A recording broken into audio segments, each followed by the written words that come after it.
राधे, जय श्री कृष्णा। दो चैप्टर, दो रास्ते, लेकिन एक ही मंजिल। 12वां अध्याय हमें सिखाता है कि भक्ति कैसे करें और 15वां अध्याय हमें दिखाता है कि भक्ति किसकी करें। आज हम अपने इस जर्नी के दोनों अध्यायों का सार समझेंगे, भक्ति योग और पुरुषोत्तम योग। 12वां अध्याय भक्ति योग डिवोशन का मार्ग समझाता है। इसकी शुरुआत अर्जुन के एक सीधे सवाल से होती है। वो पूछते हैं, भगवान, जो भक्त आपकी सगुण या साकार उपासना करते हैं और जो भक्त अव्यक्त रूप की उपासना करते हैं, इन दोनों में श्रेष्ठ कौन है? अब भगवान भक्ति मार्ग को आगे के श्लोकों में समझाते हैं। भगवान स्पष्ट करते हैं कि जो भक्त श्रद्धा और निष्ठा से उनकी सगुण उपासना करते हैं, उन्हें वह श्रेष्ठ मानते हैं।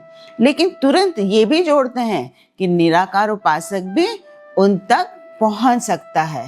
बस वो यही कहते हैं कि निराकार या अव्यक्त मार्ग थोड़ा कठिन है हम देहधारियों के लिए, मतलब हम बॉडीली फॉर्म में जो हैं उनके लिए। बस वो कहते हैं कि ये मार्ग कठिन है और संघर्षपूर्ण है।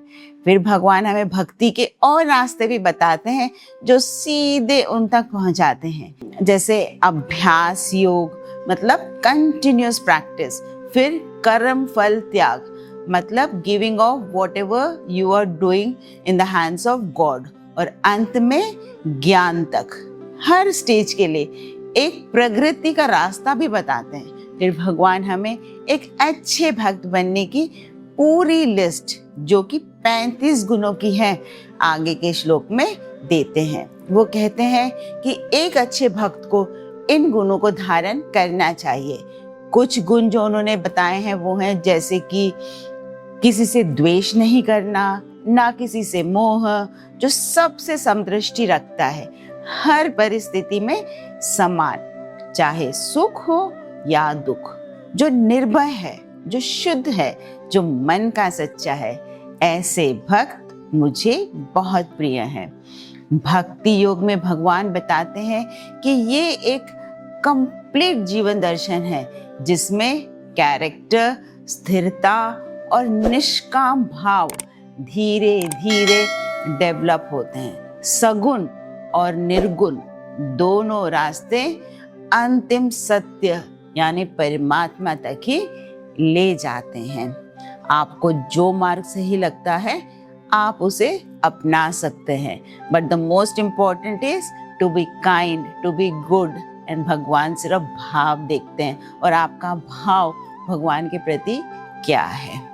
अब 15वां अध्याय पुरुषोत्तम योग, भगवद गीता का आध्यात्मिक शिखर या स्पिरिचुअल डेस्टिनेशन है। ये एक अनोखे मेटाफोर या डायरेक्ट कंपैरिजन से शुरू होता है।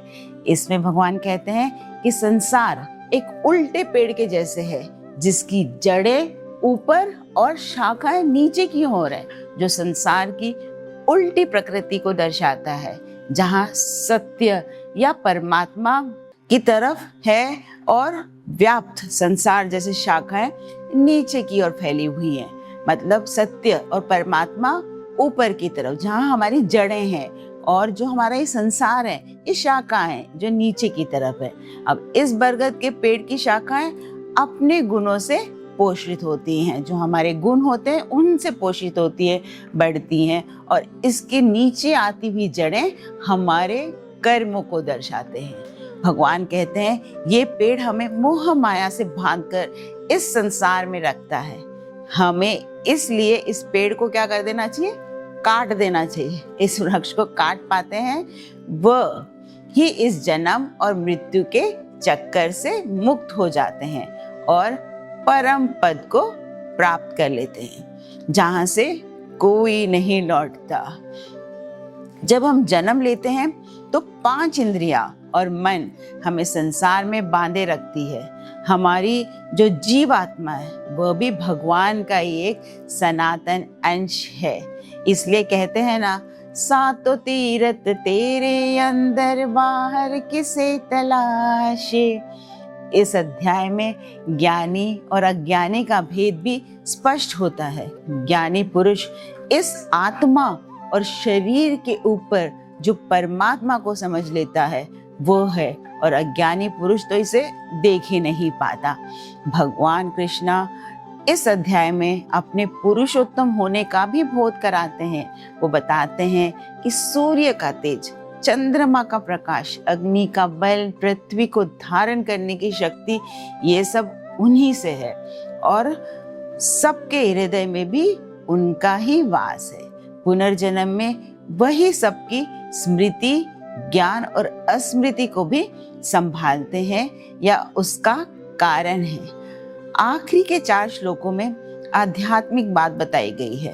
वो कहते हैं कि ये शरीर जो नश्वर है और ये आत्मा जो अशर है या नश्वर नहीं है, इन दोनों से ऊपर जो उत्तम पुरुष है और जो तीनों लोगों को धारण करता है, वो भगवान श्री कृष्ण स्वयं है, जो स्थिर बुद्धि होकर पूर्ण भाव से पुरुषोत्तम को जानता है। वो सर्वाविद, सर्वाविद मतलब ऑल वाइज बन जाता है।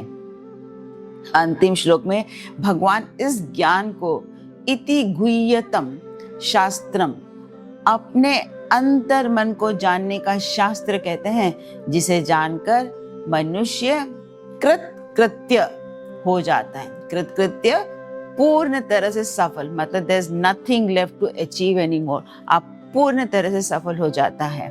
इस प्रकार से आपने जाना कि 12 अध्याय हाउ मतलब कैसे भक्ति करें, और 15वां अध्याय हु मतलब किसकी भक्ति करें।